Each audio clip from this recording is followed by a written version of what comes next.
हमारे समाज में निषाद बिंद ही नहीं, हमारे समाज में अगर पूरे ऑल इंडिया में देखें तो हम 560 जातियों में बटे हुए हैं। है कि हमारी जाति ये है और हम दोनों एक ही जो है निषाद राज के वंशज हैं।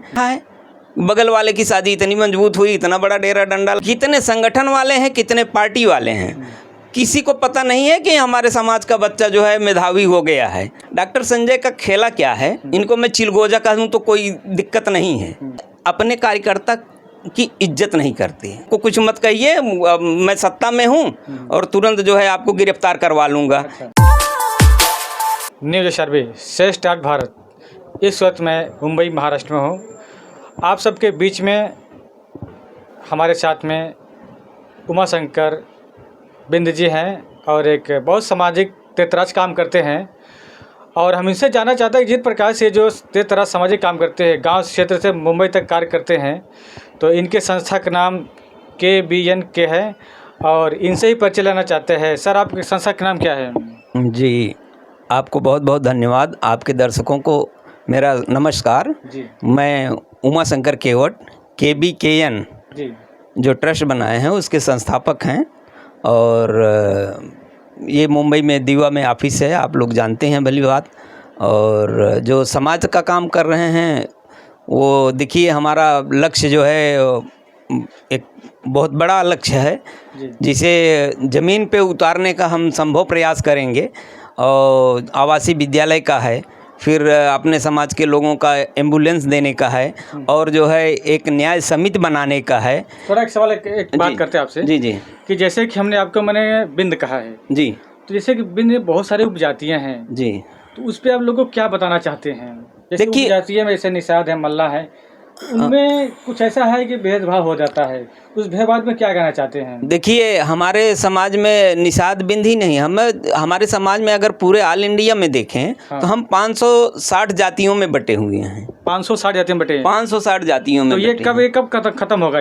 ये खत्म करने का जैसे हम लोग अपनी तरफ से तो जो है, हम जैसे अब यूपी से हैं और मुंबई में हैं, तो मुंबई के लोगों को, यूपी के लोगों को जितनी तरह से लोग लिख रहे हैं अपना टाइटल, उनको जा के समझाया जाता है। देखिए, कोई आपको समझाने नहीं आया, आपकी बात सुनने नहीं आएगा। अगर आप सच्चे समाज सेवी हैं तो आपको जाके उनके कानों में बताना पड़ेगा। क्या बताएंगे सर? बताना है कि हमारी जाति ये है और हम दोनों एक ही जो है निषाद राज के वंशज हैं, बस अलग अलग लिखते हैं। इसमें शादी करना है, विवाह करना है, जैसे कि अभी मैं रोटी बेटी का संबंध भी करना है, तब जाके जो है लोगों को समझ में आएगा। और अच्छा, करना ही नहीं है, हम तो खुद करके दिखाएं पहले जी।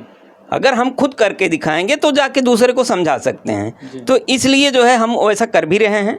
हमने अभी शादी की है अपने बेटे की, जो वो लिखते हैं, गोसाई हैं, गोसाई लिखते हैं। अच्छा। और तो फिर मैंने शादी कर लिया क्योंकि अपने समाज के हैं, तो पहले करके दिखाएंगे ना। अभी और एक बेटा है जो, हम तो केवट लिखते हैं, मान लीजिए बिंद में शादी होती है तो गोसाई में भी शादी हुई है, अब निषाद में भी शादी होने जा रही है।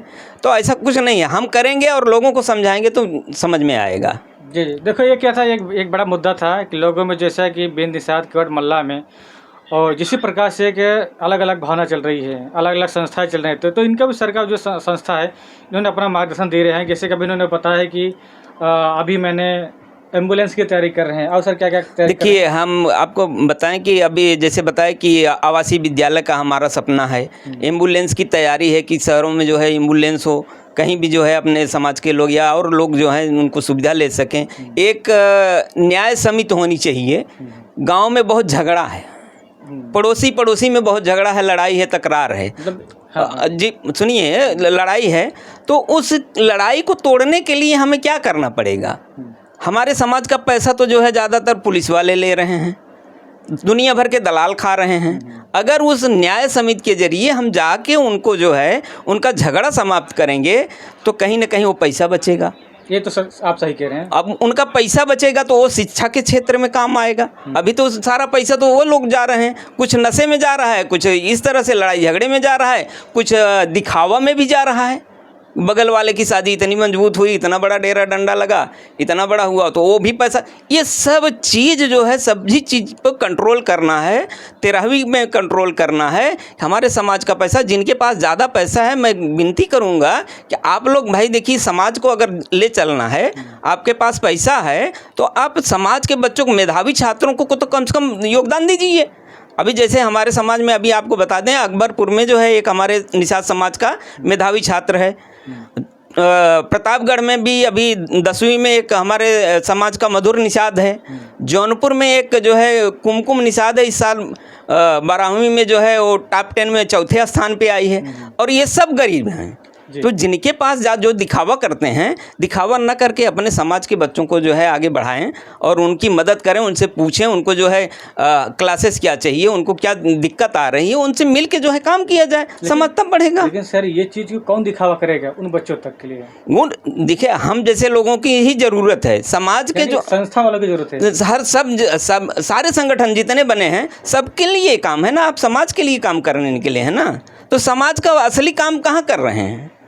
दिखावा मत कीजिए, आप सिर्फ जाके जो है लोगों को टच में रहिए और वो बच्ची से पूछिए। मैं देख रहा हूँ हमारे जौनपुर ज़िले की ही जो और जो 2 मेधावी छात्र हैं, कितने संगठन वाले हैं, कितने पार्टी वाले हैं, किसी को पता नहीं है कि हमारे समाज का बच्चा जो है मेधावी हो गया है। अच्छा, 10वीं पास कर लिया। अभी आप समाज और पार्टी का नाम लिए हैं जी, तो मुझे लगता है पार्टी समाज का भला कर सकती है कि संस्था का समाज का भला कर सकता, कौन कर सकता है? देखिए, संस्था का काम है समाज को समझाना जी, पार्टी का काम है नीतियां बनाकर उनको जो है आगे बढ़ाना। अच्छा, पार्टी जो है सरकार में जाएगी, वो नीतियां बनाएगी और नीति के अनुसार जो है उनको जो है, अभी हम कह रहे हैं आवासीय विद्यालय, तो आवासीय विद्यालय अगर गवर्नमेंट का ही हो जाए तो हमें क्या खोलने की ज़रूरत है? तो सरकार का काम तो ये है। आप पार्टी चलाते हैं तो पार्टी के जरिए ऐसा काम कीजिए, उनको जो है जैसे एजुकेशन में और सब चीज़ में आप करिए। और यही काम संगठन का भी है। अगर वो वहाँ से नहीं हो रहा है ना, तो हम अपनी तरफ से करें। अपने समाज के लोग जो है एक विद्यालय खोल लें, उसमें गरीब बच्चों को अच्छा शिक्षा मिल जाएगा, उसमें ज़्यादा पैसा भी नहीं लगेगा। हमारे रिटायर्ड मास्टर हैं, जज हैं, वकील हैं, वो आके उसमें मार्गदर्शन करेंगे। तो शिक्षा इस तरह से मिलनी चाहिए ना। अगर सरकार नहीं कर रही तो आप करिए, आप संगठन चला रहे हो, ये सब करना चाहिए। लेकिन आप मुझे बताइए, जिस प्रकार से अभी निषादों मल्लाहों केवटों का पार्टी आई है संजय निषाद जी की, जी, निषाद पार्टी जी, लेकिन कहीं न कहीं इस पर सुनने आता है कि अलग अलग प्रकार के कोई फांसी लगा लेता है। अभी सुनने में एक धर्मात्मा निषाद है, उन्होंने फांसी लगा कुछ दबाव के अंदर में, उस पर क्या आपका उद्देश्य देना चाहते हैं? देखिए, ये आपने बहुत बड़ा मुद्दा मुझसे छेड़ दिया है। नहीं छेड़ा नहीं, आपसे पूछ रहा हूँ। पूछ रहे हैं तो छेड़ना ही हो गया है। एक चीज़ मैं समझता हूँ, डॉक्टर संजय निषाद जी को, उनको मैं माननीय कहता था और मैं भी कुछ दिन निषाद पार्टी से जुड़ा रहा, कुछ दिन क्या 5 साल जुड़ा रहा। देखिए, मैं पार्टी का सदस्यता नहीं लेता हूँ, लेकिन काम समाज के नाते बहुत तेजी से करता हूँ। आगे से करते हो कि पीछे से करते हो? आगे पीछे सबसे सामने से भी जाके करता हूँ। अच्छा। ऐसा नहीं है, अगर समाज की बात आती है तो सामने से भी जाके करता हूँ। आज क्यों दुखद है? आज मैं बता रहा हूँ, अब उसी बात पे, उसी पॉइंट पे आपके आ रहा हूँ कि देखिए, डॉक्टर संजय का खेला क्या है। इनको मैं चिलगोजा कहूँ तो कोई दिक्कत नहीं है, क्योंकि समाज के हैं। हाँ, समाज के हैं हमारे, और हम उनके साथ काम भी किए हैं। जो धर्मात्मा निषाद जी, स्वर्गीय धर्मात्मा निषाद जी जो है आज आत्महत्या कर लिए, तो ये इसका एक बहुत बड़ा कारण है। कारण ये है कि ये अपने कार्यकर्ता की इज्जत नहीं करते। ऐसा क्यों कह रहे हैं आप? डॉक्टर संजय जी, पार्टी कैसे चल रही है? तो कैसे चल रही है मैं बता रहा हूँ ना। अगर आप जो है, जो कार्यकर्ता इनसे सवाल कर लेगा, उसको जो है साइडलाइन करने का काम करते हैं, दबाव डालते हैं, दड़वाते हैं। खुद मेरे साथ एक ऐसा वाक़या हो गया था, निषाद पार्टी के एक हमारे भाई हैं, मैं नाम नहीं लेना चाहूँगा, ये इसलिए बता रहा हूँ कि ये लोग सुधर जाएं। अगर इनको ज़रा सा भी कुछ बता दो कि ये करेंगे तो बुलाएंगे, अरे नहीं हम सत्ता में हैं, पावर में हैं, अभी कल पुलिस लेके आ जाएंगे। मेरे पास रिकॉर्डिंग भी पड़ा है। अच्छा। उनका कि देखिए कि मैं जो है कल आपके पास पुलिस लेके आ जाऊंगा, सीधी तरह से रहिए, पार्टी को जो है हमको कुछ मत कहिए, मैं सत्ता में हूं और तुरंत जो है आपको गिरफ्तार करवा लूँगा। अच्छा। इस तरह का तो मुझे मेरे पास है एक आदमी का। अच्छा, रिकॉर्डिंग जब मेरे पास है तो धर्मात्मा जी के पास तो वो मैं तो कोई विरोध नहीं किया था। लेकिन धर्मात्मा जी तो खुले मन से कई बार लाइव फेसबुक पे विरोध किए, तो उनके पास कितना कॉल गया होगा, और ये कौन करवा रहा है? अगर समाज को पार्टी जोड़ रही है, और ऐसा नहीं, मैं कम से कम गिना दूं तो कम से कम मेरे पास 50-60 लोग हैं जो निषाद पार्टी को, जो पहले राष्ट्रीय निषाद एकता परिषद हुआ करता था, जब संसद चलाते थे, जब राष्ट्रीय निषाद एकता परिषद हुआ करता था, तो इसने हमारे साथ जो है 50-60 लोग, जो मैं कई जिलों में गया था उस समय, जो है अपने जौनपुर में, अम्बेडकर नगर में, आजमगढ़ में, आपको बता दूं ऐसे 50-60 कार्यकर्ता हैं इन जिलों में, प्रयागराज में, प्रतापगढ़ में, सुल्तानपुर में, जो अपने राष्ट्रीय निषाद एकता परिषद के लिए जान दे दिए, अपने सारा धन बल सब कुछ गंवा दिए। उनको सवाल करने पे इन्होंने जो है पार्टी से अलग कर दिया, उनकी बात नहीं मानी। आज ऐसे लोग भी हैं, तो ऐसे लोग में धर्मात्मा भी पहुंच गए। अच्छा, ये लोग तो समझदार थे। मैं एक बात कहना चाहता हूं कि ये लोग तो समझदार थे, पार्टी उनको साइडलाइन करके हट गए। धर्मात्मा जी इस चीज़ को नहीं कर पाए, वो उसी में फंसे रहे। उनको जो है ऐसी नौबत आई कि आत्महत्या करना पड़े। ईश्वर उनको जो है उनके आत्मा की शांति प्रदान करे। और मैं समाज के अपने लोगों को ये संदेश देना चाहता हूँ, मेरे भाइयों, आप लोग जो है समाज, आपका समाज जो है लड़ाकू समाज है। आप फूलन देवी के ख़ानदान से हो। किसी के जो है कॉल आने से, किसी के जो है आपको परेशान करने से आत्महत्या करने की ज़रूरत ही नहीं। आप लड़ाकू हो, लड़ के मरोगे ना तो शहीदों में नाम लिखा जाएगा। इस तरह देखिए, मजबूरी रही है। मैं धर्मात्मा जी के पीछे जो उन्होंने ऐसा किया है, लेकिन आइंदा से जो और समाज के लोग हैं, जो भी लोग हैं, अगर इस तरह का कोई वाक़या होता है तो मैं उनसे हाथ जोड़ के विनती करता हूँ, आप लोग आत्महत्या न करें और सीधा लड़ें। उसके लिए समाज को बताएं कि हाँ, आपके साथ क्या परेशानी हो रही है। समाज 100 लोगों को बताएंगे तो 10 लोग आपके साथ खड़े हो जाएंगे। तो इस तरह से काम करने की ज़रूरत है, लड़ने की ज़रूरत है, लड़ के मरने की ज़रूरत है। मरना तो एक दिन है ही है। अपने आप जान क्यों दें? जान बहुत कीमती होती है। ये सत्य है कि जो आप बता रहे हैं जी, लड़ के मरिए और दिखा के मरिए जी, खुद को खुदकुशी मत कीजिए। जी, ये बिल्कुल नहीं करना चाहिए। और आप भाई, जो एक क्षति हो गई, मैं इसके बारे में नहीं, अगर मैं धर्मात्मा जी से मिला होता तो मैं शायद कह पाता हूँ, उनसे कुछ कर पाता, लेकिन दुर्भाग्य रहा हमारा कि हम उनसे नहीं मिल पाए। और हमारे समाज का एक ऐसा जुझारू नेता कह लीजिए, या समाज का जो है व्यक्तित्व कह लीजिए, वो हमारे बीच नहीं रहे। उसके लिए बहुत खेद है मुझे। और मैं डॉक्टर साहब को कहना चाहता हूँ कि आप अपने कार्यकर्ता को कम से कम कार्यकर्ता की तरह रहें। यहीं मंगला हाल में मीटिंग हुई थी, मैं नाम नहीं लेना चाहता हूँ, थाने में, मुंबई में। एक आदमी जो दिन रात मेहनत करके लगा रहा कि ये कार्यक्रम होना चाहिए, दिन रात हम लोगों से चंदा लिया, सबसे लिया, भागा दौड़ा, लास्ट में उसको क्या मिलता है? डांट। हे, चुप रहो, बैठ जाओ, तुम्हें कुछ आता है? अगर ऐसे 10 लोगों के सामने डॉक्टर संजय जी या कोई भी रहे बेइज्जत कर दे तो उसके मन में क्या आएगा? अच्छा, मैं नाम तो मैं सुना था, एक कोई बिहारी करके थे, आपने कहीं नाम सुना है क्या? जी, आप सही सुने हैं, वही मैं बिहारी लाल बिंद की बात कर रहा हूँ। यही मंगला हाल में मीटिंग हुई थी और सामने से उनको डांटा गया था, पूरे समाज के सामने। अब बताइए, आदमी अगर बुद्धिमान नहीं होता तो उसके दिल पे नहीं लगती? लग जाए ना। तो आत्महत्या करने का सवाल कहाँ से पैदा होता है? इसी सब चीज़ों से पैदा होता है। तो हो सकता है उन्होंने जो है इस तरह का कर लिया। तो भाई, मैं यही गुजारिश करूँगा। अच्छा, बाकी और समाज के बारे में भी मैं बताना चाहता हूँ। जी, समाज में आपको काफ़ी चर्चित हो गए हैं, अलग अलग समाज में सब काम करा। अभी मेडिकल वगैरह में आप तो देखते हैं बच्चों का ट्रेन काफ़ी कराते हैं। जी, देखिए, हमारा काम है कि अभी मेडिकल में भी जो है एक पता है कि आपको लैब चालू किए थे, वहाँ जो है 50% या 70% डिस्काउंट में हम लोग काम करते हैं। कोई भी, कई समाज के लोग उसका जो है लाभ ले चुके हैं। और एक दीवा में ऑफिस है, उसका भी कई लोग आए, शादी विवाह किए, दवाई किए, चले गए, वो भी काम चल रहा है। तो समाज का हर काम संभव है, लेकिन सबसे मुख्य काम जो है ना, हमारा सबसे मुख्य काम है, ये तो सब तुरंत का काम है, लेकिन जो जड़ पे काम करना है वो शिक्षा है। और शिक्षा के लिए मैं पहले बता दूं आपको कि शिक्षा सब लोग बोलते हैं, हर संगठन में जाएंगे, बाबा साहब का दिया हुआ नारा है, एक रोटी कम खाओ, बच्चे को पढ़ाओ, शिक्षित बनो, संगठित बनो, लेकिन किसी के पास ऐसा कुछ मैटर ही नहीं मुझे दिखाई देता कि कैसे बनो। कहना तो आसान है कि आप शिक्षित बनो, संगठित रहो, लेकिन कैसे शिक्षित बनोगे, कैसे संगठित रहोगे?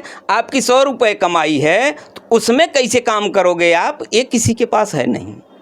कहने भर से होता नहीं है, उसको ज़मीन पे करने से होता है। मंच पे कह दो कि आप शिक्षित बनो, ये तो हर मंच वाले, हर समाज वाले कहते हैं। हाँ, कहते हैं। तो कहने से को आप जब जिसको आप शिक्षित बनाना चाहते हो उसको जाके उसके घर बताओ कैसे शिक्षित बनोगे। लेकिन आप कहना क्या चाह रहे हो मंच वालों को?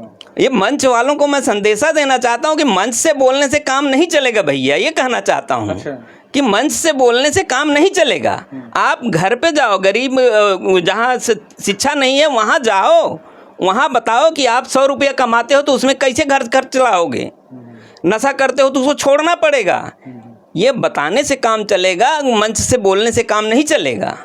तो ये सब चीज़ करना है ना हम लोगों को। संगठन तो बना लिए, आप संगठन बना के काम कर रहे हैं, पार्टी बना के काम कर रहे हैं, एक रोटी कम खाओ, शिक्षा को जगाओ। अरे भाई, उसके बारे में आप लाइन तो तैयार करो, क्या करना है उसके बारे में जो है आप बताओ कि जो है आप रुपए कैसे कम कमाओ। जैसे हमने बताया ना कि अभी न्याय समिति बनाएंगे तो कुछ समाज का पैसा बचेगा, अगर पुलिस का पैसा बचेगा, वकील का पैसा बचेगा तो शिक्षा में लगेगा। नहीं तो 100 रुपये कमाए, 50 रुपये उधर ही दे दिए, 200 कमा के लाए, जो है 100 रुपये का सीसी खरीद लिए, 150 रुपये का मछली खरीद लिए। तो ये बताओ जाके ना कि 150 रुपये की मछली 100 रुपये की सीसी में जो है आपका बच्चा जो है एक महीने भर का ट्यूशन कर सकता है, कर सकता है ना। लेकिन सर उसी में तो आप भी है ना, संस्थापक है। जी, मैं भी हूँ। मैं देखिए, मैं जो काम कर रहा हूँ ऐसा नहीं कर रहा हूँ। अच्छा। मैं ये चीज़ कर रहा हूँ जो मैं आप कर रहे हो, जो मैं कह रहा हूँ वो चीज़ कर रहा हूँ जाके। अच्छा। गाँव गांव में बैठ के जाके कर रहा हूँ। अभी हमने जो है आपको बताया कि आपको मैं दिखा दूँ, अगर आपके पास थोड़ा सा समय होगा तो हमने अभी एक हमारे पारिवारिक संविधान बनाया है। आपका परिवार कैसे चलेगा उसके बारे में आपको दिखा देता हूँ आपको कि एक हमारा पारिवारिक संविधान है। आपके चैनल का, आपके जो दर्शक हैं उनको भी दिखा देता हूँ कि आप भी उसका पालन करिए। 1 मिनट सर, मैं दिखा देता हूँ आपको। देखिए, ये मैं दिखा रहा हूँ आपको। ठीक है, पहले कैसे ले चालू करा। तो आप जो है क्या दिखाना चाहते हैं बताइए मुझे। देखिए, हम दिखाना ये चाहते हैं कि पहली बात तो इसका दिखाने से पहले मैं इसकी पूरी भूमिका बता देता हूँ आपको क्या हुआ मेरे साथ। मैं एक दिन घर में यहीं मुंबई में सोया था, तो रात को 10 बजे मुझे याद आया कि अरे यार, देश तो संविधान से चलता है, तो हमारा परिवार कैसे चलता है? हम लोग कभी कोई ऐसा कुछ काम किए क्या परिवार चलाने के लिए, कोई फाउंडेशन बनाए क्या? तो मुझे समझ में आया कि इसको हमें लगता है कि हमें परिवार के संविधान की ज़रूरत है। तो फिर मैंने अपने सलाहकार जो शिवराम सखा लिखते हैं अपने आप को, उनको रात को जो है, अब समझ लीजिए कि कितना रात को ठंडी के समय में, तो वो गांव में थे, मैं मुंबई में था। मुंबई में 12 बजे तक का कोई मतलब सिस्टम नहीं होता है। मैं उनको कॉल लगा दिया रात को 10:30 बजे, वहाँ खा पी के सोने वाला समय था। मैं बोला, सर मेरे मन में एक आइडिया आया है, कहें तो कहें। तो उन्होंने कहा, बताइए क्या बात है। नींद से उठे और बोले, बताइए क्या बात है। बोला, सर जी मुझे जो है ना पारिवारिक संविधान चाहिए, सबको बताने के लिए कि जो है हमारा परिवार कैसे चलेगा। तो उन्होंने कहा कि आप शायद मेरे घर पे आए थे, देखे नहीं, हमारे घर पे पारिवारिक संविधान लगा हुआ है। तो हमने कहा ऐसी बात है। तो अब मैं जब गया यहाँ से तो वहाँ पारिवारिक संविधान देखा, तो देखिए ये पारिवारिक संविधान उनके घर पे लगा हुआ था। आप लोग इसको मैं पढ़ के भी सुना देता हूँ कि ये पारिवारिक संविधान उनके घर पे लगा हुआ था।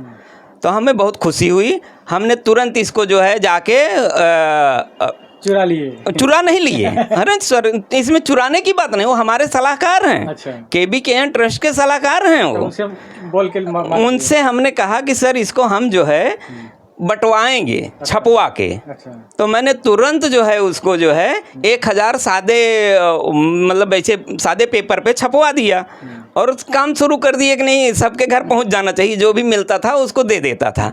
तो मुझे लगा कि यार ये तो जो है गड़बड़ हो रहा है, लोग पढ़ के फेंक देंगे, इसका कोई मतलब ही नहीं निकलेगा। तो मैंने इसको जो है स्टिकर में करवा दिया।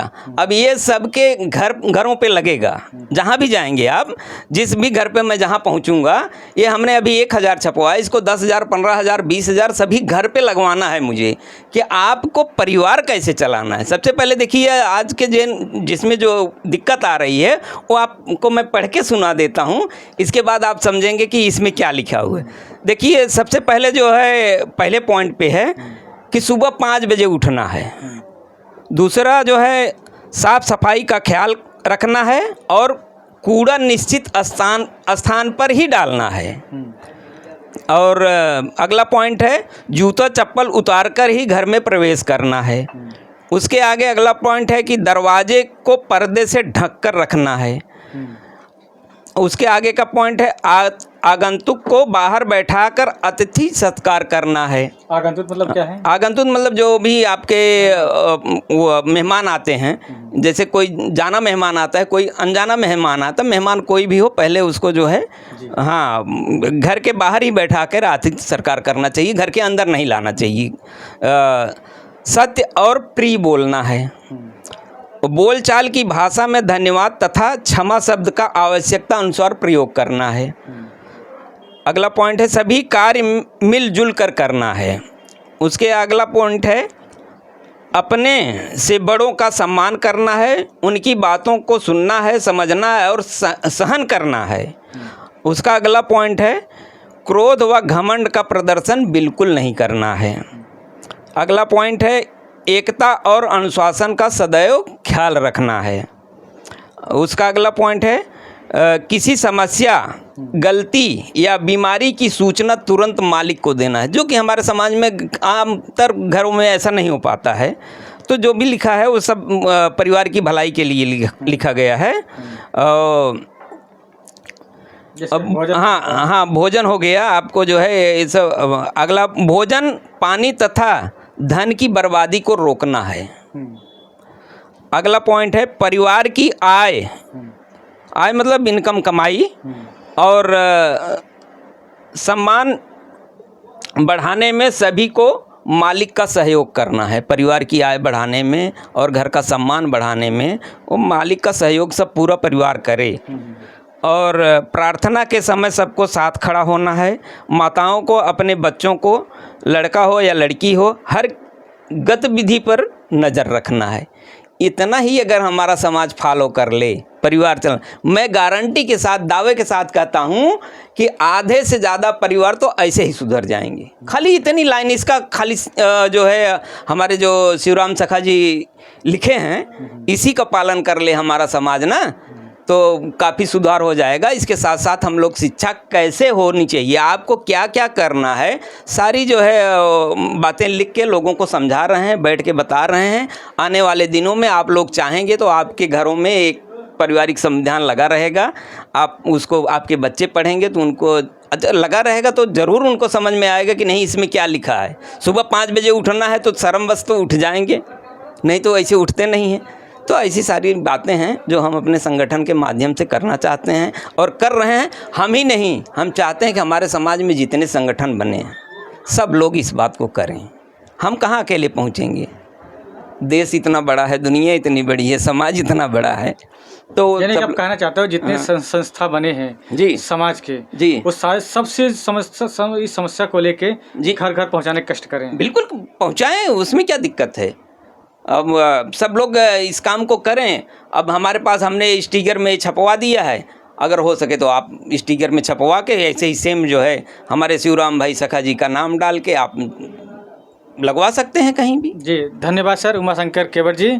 और जिस प्रकार से आपने ये जो प्रदर्शन लेकर आए हैं हमारा परिवार संविधान, ये मुझे लगता है कि हर एक की ज़रूरत पड़ती है।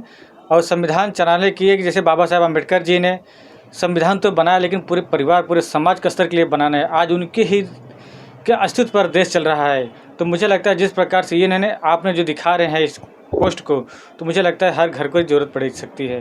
न्यूज़ सर्वे राम कुमार बिंद, कैमरामैन संजय कुमार बिंद।